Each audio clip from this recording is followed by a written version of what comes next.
Hello बच्चों, हम लोग फिर मिल गए और फिर से हम लोग नई ज़िंदगी का नया दिन और फिजिक्स का नया पाठ पढ़ेंगे। पर हर नया दिन पिछले दिन से जुड़ा होता है और जब ये पिछले दिन से जुड़ा होता है यानी हमने कल जो पढ़ा था हमें उसको भी देखना पड़ेगा। तो हम लोग कहाँ तक पढ़ चुके थे? हम लोग पढ़ चुके थे कला क्या होती है और कला को हम कैसे पहचानते हैं। बी और आई के साथ जो बी और आई के समीकरण होते हैं उसमें साइन के साथ जो कोण बनता है उस कोण को हम लोग कला कहते हैं। तो यहाँ पर दिमाग लगाने वाली कोई बात नहीं है ना। आज हम लोग पढ़ेंगे कला, पढ़ चुके कलांतर किसको कहते हैं और अग्रगामी और पश्चगामी किसको कहते हैं। राइट है। तो अग्रगामी और कलांतर, तो जैसे थोड़ी देर के लिए I is equal to I naught sine omega T और B is equal to V naught sine omega T plus 5। ठीक है। तो कलांतर कितना होगा? कलांतर हमको किससे मिलेगा? तो हम साइन के साथ लिखे गए कोण को कला कोण कहते हैं। कौन सा कोण कहते हैं? कला कोण कहते हैं। और कलांतर यानी हम आपको बिल्कुल सीधा सीधा बता रहे हैं कि साइन के साथ लिखे बड़े कोण में से छोटा कोण घटा दो तो कलांतर आपको अपने आप निकल के मिल जाएगा। तो यहाँ पर साइन के साथ बड़ा कोण लिखा है ओमेगा टी प्लस 5 और यहाँ पे क्या हो जाएगा? छोटा कोण है ओमेगा टी से ओमेगा टी कैंसल। इस प्रकार कलांतर हमको प्राप्त होता है पाई का। राइट है। अब इसमें एक और समस्या है। वो समस्या क्या है? वो समस्या ये है कि हमने अग्रगामी और पश्चगामी की भी बात करी। तो अग्रगामी किसको बोलेंगे, पश्चगामी किसको बोलेंगे? तो इसके लिए एक बहुत छोटा सा तोड़ है। सब लोग अलग ढंग से पढ़ सकते हैं लेकिन हम लोग छोटे तरीके से सरल तरीके से पढ़ेंगे। तो उसके लिए एक सिंपल सी बात है, अग्रगामी पश्चगामी जानने के लिए जिसका साइन के साथ लिखा कोण बड़ा होगा, जिसका साइन के साथ लिखा कोण बड़ा होगा वो क्या कहलाएंगे? अग्रगामी। और साइन के साथ लिखा कोण जिस भौतिक राशि का छोटा होगा वो क्या कहलाएंगे? पश्चगामी। तो ये बात अपन लोगों को समझ में। तो यहाँ पे बी के साथ लिखा हुआ कोण ओमेगा टी प्लस 5 कैसा है? बड़ा है। इसलिए विभव धारा से अग्रगामी है। विभव कैसा है? यहाँ पे धारा से अग्रगामी है यानी आगे चल रहा है, अर्थात वह अपने अधिकतम मान को पहले प्राप्त करता है। और धारा कैसी है? पश्चगामी है। धारा पश्चगामी है मतलब कितनी कला से पश्चगामी है यानी पीछे चल रही है, वह फाई कोण से या फाई के कलांतर से पश्चगामी है। और वोल्टेज यानी विभव धारा से फाई कोण से अग्रगामी है। ठीक है। तो यहाँ पर हम लिखेंगे स्पष्ट है कि विभव धारा से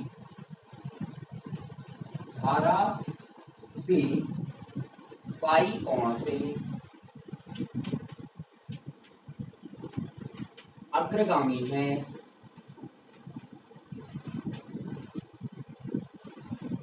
यानी दोनों के बीच कलांतर फाई है लेकिन अग्रगामी कौन है? विभव। इसलिए हम लिख रहे हैं कि विभव धारा से फाई कोण से अग्रगामी है या धारा विभव से फाई कोण से पश्चगामी है। धारा विभव से पाई कोण से कैसी है, पश्चगामी है, यानी धारा पीछे चल रही है। यानी फाई कोण विभव का जब हो जाएगा, या फाई कोण पर जब विभव अपने अधिकतम मान पर होगा तो धारा उससे पाई कोण पीछे होगी। पाई कोण के बाद वो भी कैसी हो जाएगी, अधिकतम मान पर पहुंच जाएगी। लेकिन पहले कौन हुआ अधिकतम विभव, अधिकतम विभव हुआ है, इसलिए पहले अधिकतम विभव हुआ है, इसीलिए वो अग्रगामी है, और धारा बाद में अधिकतम हुई है, इसलिए वो पश्चगामी है। जो राशि पहले अपने अधिकतम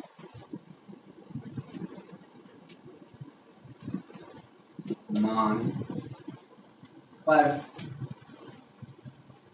पहुंच जाती है वह अग्रगामी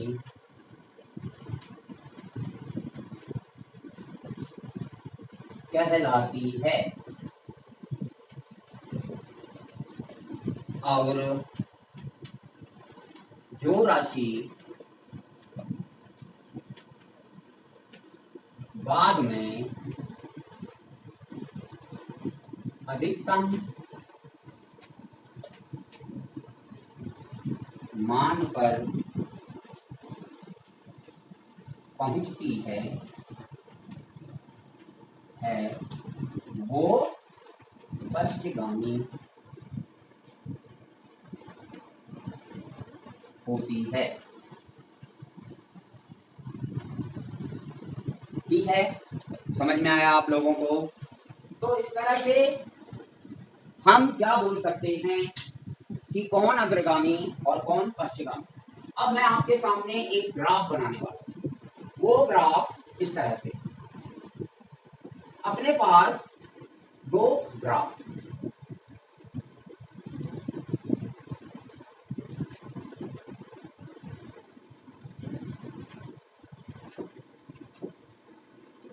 अपने पास दो प्रकार के ग्राफ हैं।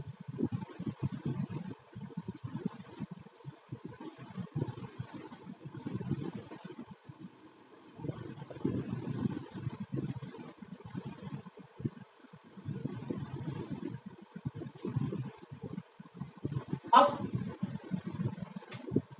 इसमें से बताइए कि मैं ग्राफ बना बोल देता हूं, इसको ग्राफ नंबर 1 और ये है ग्राफ नंबर 2। तो क्या आप लोग बता सकते हैं कि कौन अग्रगामी है और कौन पश्चगामी है? जो पहले नंबर का ग्राफ है वह किसका ग्राफ है? जो राशि कैसी है, अग्रगामी। क्यों? क्योंकि वह पहले ही अपने अधिकतम मान पर पहुंच चुकी है। उस समय पे जो दूसरे ग्राफ वाली राशि है वो 0 थी, और ये कहां पहुंच चुकी है? ये पहुंच चुकी है कहां? अपने अधिकतम मान पर। तो इसका मतलब पहला ग्राफ किसके लिए है? अग्रगामी के लिए, और दूसरा ग्राफ जो है वो है पश्चगामी के लिए। तो इन समीकरणों के अनुसार पहला ग्राफ किसका होगा? ये होगा विभव का, और ये होगा करंट। अंडरस्टैंड? तो इस तरह से ये अग्रगामी और पश्चगामी निकल के आते हैं, कलांतर भी निकल के आता है। और कलांतर ज्ञात करने के लिए क्या करते हैं? कलांतर ज्ञात करने के लिए हम दोनों राशियों के समीकरणों में साइन के साथ बने हुए कोण देखते हैं, और साइन के साथ जो कोण बनते हैं उसमें बड़ा कोण किस भौतिक राशि का है? जिस भौतिक राशि का कोण बड़ा होता है वह अग्रगामी होती है, शेष पश्चगामी। ये समझ में आपको आ गया होगा, तो आप वीडियो को पॉज करके और अब हम लोग पढ़ेंगे समान कला तथा विपरीत कला। समान कला क्या होती है, विपरीत कला क्या होती है? जिसमें दोलन करने वाली दो भौतिक राशियां साथ साथ समान मान के साथ परिवर्तित होती हैं, वो भौतिक राशियां समान कला में होती है। जैसे थोड़ा सा समझ लें कि जिस समय विभव 0 पे, 0 पे, और जिस समय विभव 0 पे है और धारा भी 0 पे है, यानी माध्य स्थिति में है, फिर उसके बाद विभव अपने अधिकतम मान पे पहुंच गया तो धारा भी अपने अधिकतम मान पर पहुंच गई। ठीक उसी समय फिर से दोनों 0 हो गए, फिर दोनों ऋणात्मक आयाम पे पहुंच गए और फिर से दोनों 0 हो गए। तो इस परिस्थिति में क्या होता है कि दोनों भौतिक राशियां समान कला में होती हैं। उसके पीछे कारण क्या होता है कि V का इक्वेशन होगा V not sine omega T और I का इक्वेशन भी होगा I not sine omega T, और दोनों के बीच कलांतर कितना होगा, तो V के साथ भी ओमेगा टी और साइन के साथ भी omega t minus omega t is equal to 0। तो कलांतर कितना हुआ, 0। कलांतर कितना हो जाएगा, 0 हो जाएगा। तो हम क्या करेंगे, जब कलांतर 0 हो गया तो ये राशियां क्या कहाँ पे कैसी कहलाएंगी, समान कला में कहलाएंगी। याद रहेगा, एक साथ साथ समान परिवर्तन होना चाहिए और दूसरी स्थिति क्या, उनके मध्य कलांतर 0 होना चाहिए या पाई का समगुणक होना चाहिए। 11th में देखे हमने। तो अब समान कला, जब दो दोलित होने वाली भौतिक राशियां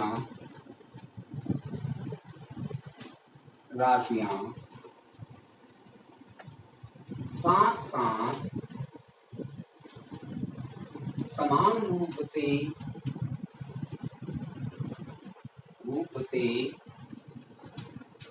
परिवर्तित होती हैं, तो वे समान कला में कहलाती हैं।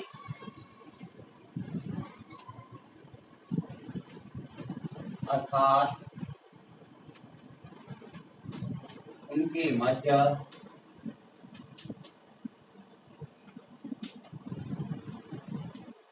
कलांतर 0 होता है। उनके मध्य कलांतर 0 होता है, कलांतर 0 होता है या पाई का समगुणक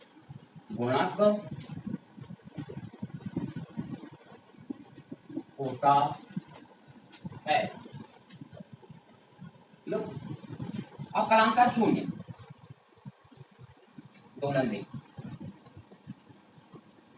आपको समझ में आना चाहिए। वैसे यहाँ पे ये मान लेते हैं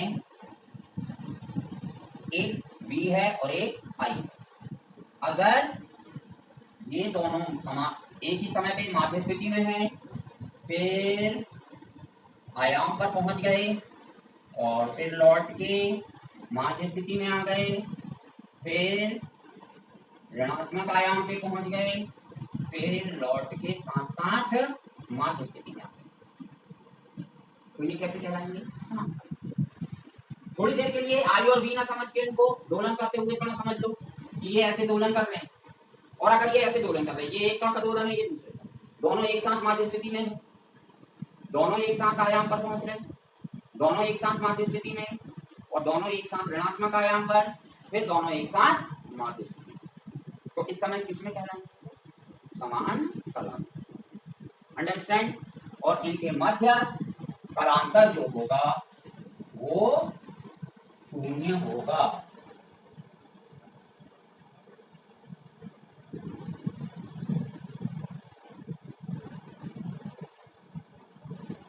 ये देखो,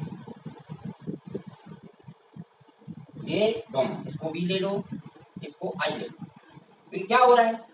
दोनों एक साथ माध्य स्थिति में है, दोनों T/4 पे कहाँ पहुंच गए? आयाम पे। दोनों माध्य स्थिति में आ गए और दोनों ऋणात्मक आयाम पे पहुंच गए और फिर दोनों माध्य स्थिति में आ गए। तो इनका एक साइकिल पूरा हो गया, एक चक्र पूरा हुआ। तो एक चक्र में कितना कोण तय किया जाता है? 2π।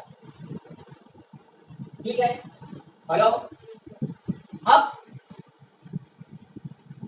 एक भौतिक राशि क्या कर रही है? देखो, इसने गति प्रारंभ की, आयाम पर पहुंची, माध्य स्थिति में आई, आयाम पर पहुंची, फिर माध्य स्थिति में आई, और इसी समय दूसरी राशि ने भी दोलन स्टार्ट कर दिया। तो अभी भी कैसे हैं? समान कला में, पर कलांतर कितना हो गया इनके बीच? ये 2π कोण तय कर चुकी है एक राशि। कितना कोण तय कर चुकी? जैसे ये इसके दोलन पहले चालू हुए और इसका एक चक्र पूरा भी हो गया था। जब इसका एक चक्र पूरा हुआ तो उसी समय दूसरी ने भी दोलन करना चालू कर दिया। तो अभी भी ये समान कला में है। तो पाई का समगुणक मतलब 2π, 4π, 6π। आई बात समझ में? यानी पाई के साथ क्या आ रहा है? 2, 4, 6, 8। इसमें निश्चित रूप से अगर एक राशि 2π, दो राशियों के बीच 2π का कलांतर है तो भी वो समान कला में है। अब मान लो ये दो चक्कर पूरे कर लिया, एक दोलन, दूसरा दोलन, और उसी समय तीसरी बार दूसरी राशि ने भी करना चालू कर दिया, फिर भी समान कला है या नहीं? क्यों? क्योंकि दूसरा दोलन पूरा करके ये पुनः धनात्मक आयाम की ओर बढ़ शुरू होती है और ये राशि को दोलन स्टार्ट कर रही है। तो ये भी माध्य स्थिति पर रहती है, फिर दोनों आयाम पर पहुंचते हैं। फिर बोलो, समझ में आया? क्योंकि T/4 या π/2 में आयाम पर पहुंच ही जाते हैं। तो 4π, 6π के लिए कितने चक्कर हो जाएंगे? इसके 1, 2, 3। और जब ये तीसरे चक्कर में लौट के माध्य स्थिति में पहुंची तो ये हुई, तो कलांतर कितना हो गया? 6π। तो समान कला के लिए क्या क्या होना चाहिए? या तो उन भौतिक राशियों के बीच कलांतर शून्य या पाई का समगुणक होना चाहिए। चलिए, विपरीत कला।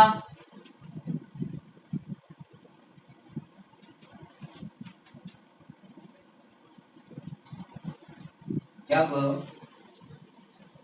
दोलन करने वाली दोनों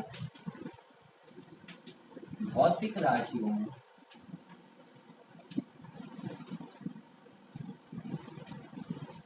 के मान और परिवर्तन की दिशा सदैव विपरीत होती है,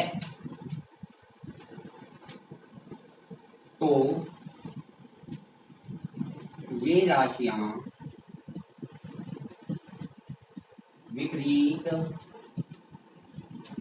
कला में कहलाती हैं।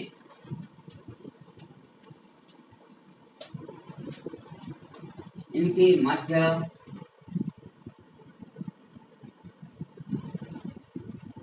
कलांतर 180 यानी पाई या पाई का विषम गुणक होता है।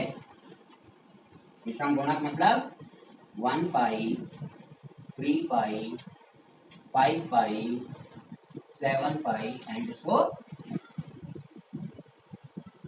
उन्होंने कहा सर ये बात तो नहीं है। ठीक है, तो इसको कैसे समझ सकते हैं? इधर इसी से समझ कि इस राशि ने दोलन चालू किया और ये राशि आयाम पर गई और लौट के माध्य स्थिति पर आई। अब ये कहाँ जाएगी? ऋणात्मक आयाम की तरफ। लेकिन जैसे ही ये राशि माध्य स्थिति पर आई तो इसने अपने दोलन चालू कर दिए, तो ये राशि धनात्मक आयाम की तरफ और ये ऋणात्मक आयाम की तरफ, ये माध्य स्थिति, गति की दिशा विपरीत। इस तरह से हर क्षण ये राशियां कैसी हैं? विपरीत कला में। राइट, समझ में आया कि नहीं आया? नहीं आया? आ जाएगा। ठीक है, जैसे ये राशि का आधा दोलन हुआ और जैसे ही इसका आधा दोलन हुआ तो इसने अपना दोलन प्रारंभ कर दिया। तो ये कितना चल चुकी थी? पाई कोण, और ये उस समय कहां पर थी? 0। तो इनके मध्य का अंतर कितना हुआ? पाई माइनस 0 बराबर। और फिर देख लो, ये इनकी स्थिति बन रही है विचारों की। अंडरस्टैंड? अब उन्होंने कहा सर 3 पाई, तो 3 पाई कैसे हुआ? इसने गति चालू की, परिवर्तन चालू हुआ, ये आयाम पर पहुंची, लौट के इधर आई, इधर आई, ये हो गया 2 पाई, फिर लौट के गई और फिर लौट के आई, तो कितना हो गया? 3 पाई। और जब 3 पाई हो गया तो इसने भी क्या कर दी? परिवर्तन चालू कर दिया। इस तरह से यहाँ पे हमको क्या मिल गई? विपरीत कला प्राप्त हो गई। बोलो समझ में आया? अब इसका ग्राफ कैसे बनेगा?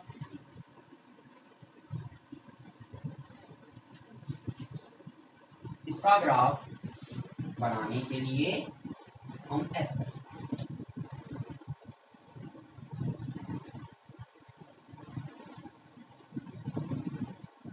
और ऐसा करेंगे।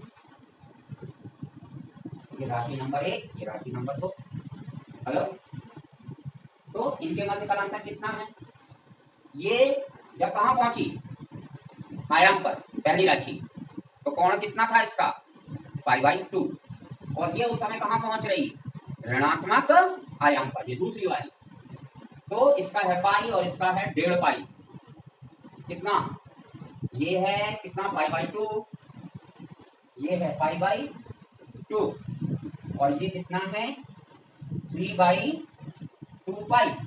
3π/2, तो 3π/2 से π/2 घटा दो तो गड़बड़ जा रहा है, देखते हैं। 2, ये आ जाएगा 3 pi minus pi is equal to 2 pi upon 2, 2 से 2 कैंसिल, तो आपका पाई कितना आ गया? पाई। बोलो समझ में आया कि नहीं आया? हेलो, दोलन करते हुए अलग अलग स्थितियां, वो धनात्मक में पहुंच रही थी, ऋणात्मक में पहुंच रही। जब दोनों 0 थी तो ये धनात्मक आयाम की तरफ जा रही थी, ये ऋणात्मक आयाम की तरफ जा रही थी। और हमेशा इनकी स्थिति कैसी रहेगी? एक दूसरे के विपरीत। बोलो आ रहा है समझ में? तो इनके मध्य कलांतर कितना होगा? पाई या पाई का विषम गुणक। ठीक है, हेलो, तो कर लीजिए, इसको देख लीजिए और अच्छे से करिए। वे सदिश जो किसी दोलन करते हुए राशि की कला को प्रदर्शित करते हैं फेजर सदिश कहलाते हैं। ठीक है, तो वे सदिश जो दोलित राशि की कला बताते हैं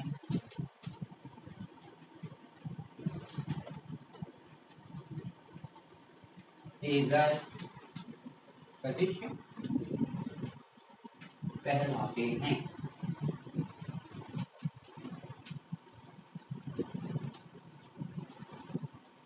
फेजर सदिश। ये कितने प्रकार के होते हैं? दो प्रकार। एक होती है घूर्णी फेजर और एक साधारण फेजर।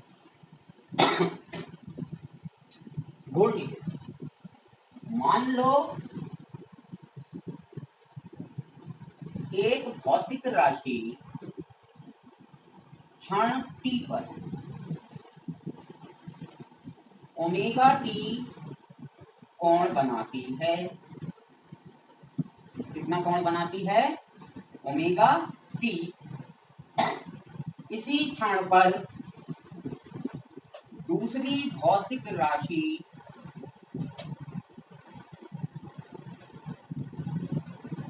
ये पूरा कोण कितना हो जाएगा? ओमेगा टी प्लस फाई कोण बनाती है, राइट? उसी क्षण टी पर। तो हम क्या बोलेंगे कि दूसरी भौतिक राशि पहली भौतिक राशि से फाई कोण से आगे है। तो हम इसको मान लो b मान लेते हैं, इसको I मान लेते हैं, राइट है। और क्षण t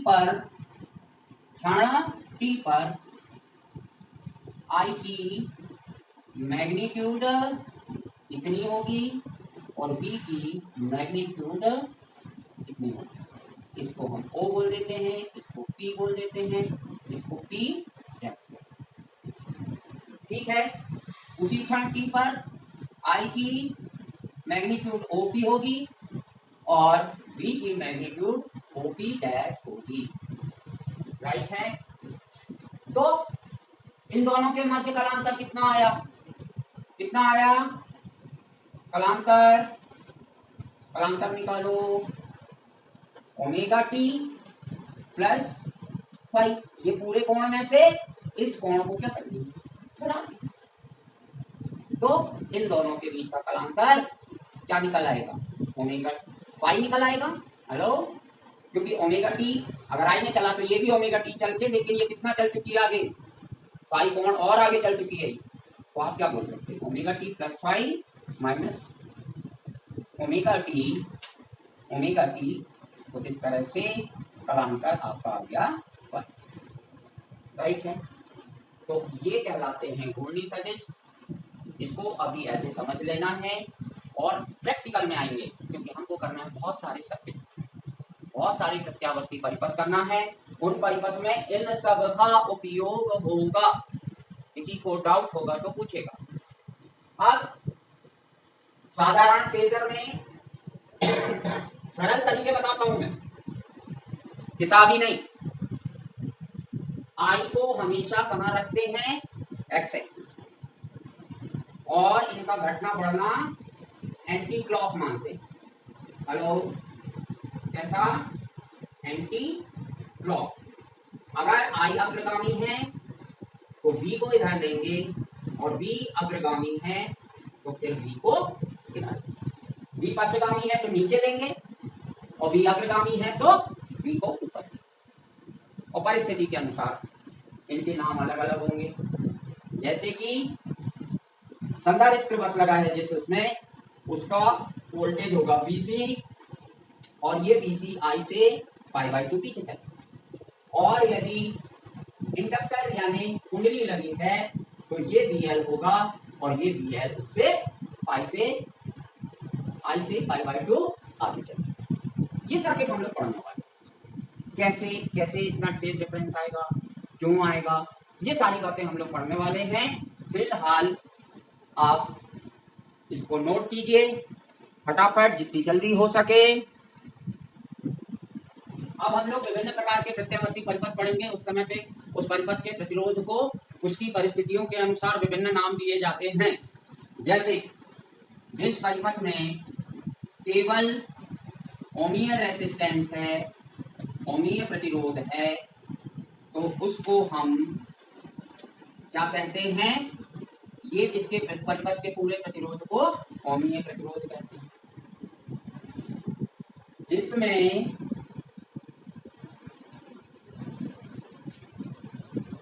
प्रेरक और या तो प्रेरक अकेला लगा हो या संधारित्र अकेला लगा हो,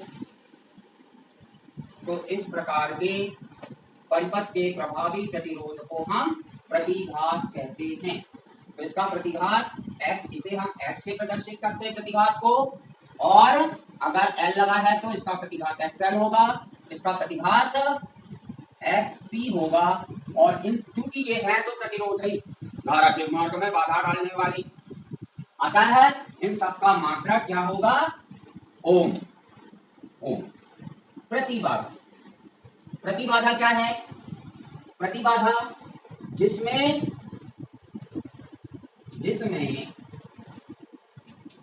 LCR में से कोई दो या तीनों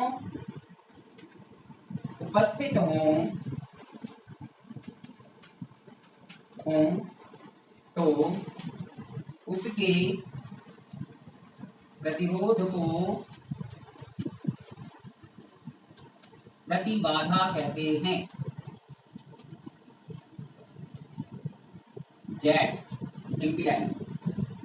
अब इसके लिए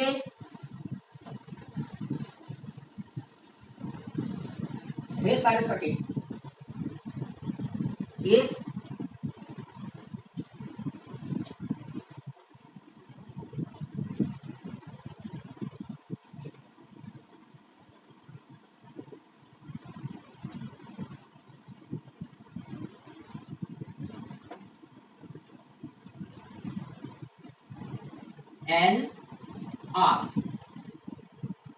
LR सर्किट है, तो इसकी प्रतिबाधा ZLR यानी इसका परिणामी प्रतिरोध ZLR होगा, जिसको कि हम प्राप्त करना सीखेंगे।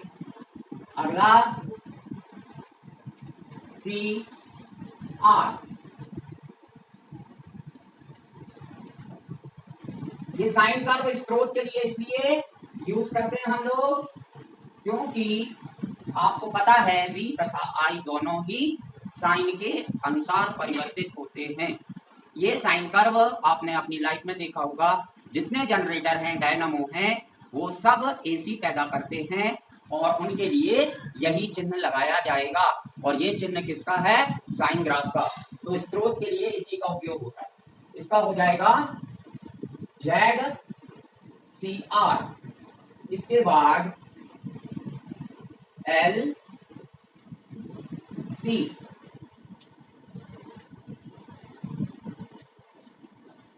ये LC, इसका ZLC, और इसके बाद आपको मिलेगा तीनों। अभी तक कोई दो या तीनों, इसके लिए प्रतिबाधा के लिए इसमें तीनों है, L है, C है, R है, तो इसकी प्रतिबाधा ZLCR होगी। ये सब ओम में। तो इन परिस्थितियों के अनुसार परिणामी प्रतिरोध का नाम बदल जाता है, उनके द्वारा की जाने वाली क्रियाएं बदल जाती हैं। क्यों? क्योंकि ये विभिन्न प्रकार के चीजें जो हमने इन परिपथों में लगाई। R अकेला तो ओमी, प्रतिघात के लिए या तो L हो या C, दोनों नहीं, या तो सिर्फ L अकेला या C अकेला, तो इसका परिणामी प्रतिरोध प्रतिघात होगा, उसे हम X में व्यक्त करेंगे और सबका मात्रक ओम होगा। प्रतिबाधा आपको समझ में आ गई होगी। तो दोस्तों, अब हम यहाँ पे अपना वीडियो समाप्त करते हैं। बच्चों, मैं आर्य सर बोल रहा हूँ और मैं आप लोगों से ये कहना चाहता हूँ कि ये वीडियोस मैं ज्ञानियों के लिए नहीं बना रहा हूँ।